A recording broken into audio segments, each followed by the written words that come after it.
నా కొండయు నా కోటయు నాశ్రయము నీవే, నేనెల్లప్పుడు ప్రభు సన్నిధిలో స్తుతిగానము చేసేదను.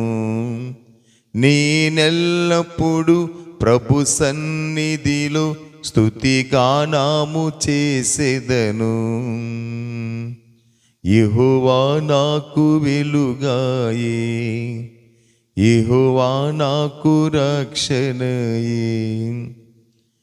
నా తల్లియు నా తండ్రియు ఒకవేళ విడచినను, ఆపత్కాలమున చేయి విడువకను యెహోవా నన్ను సేరదీయును. ఎంత అద్భుతమైన పాట అండి.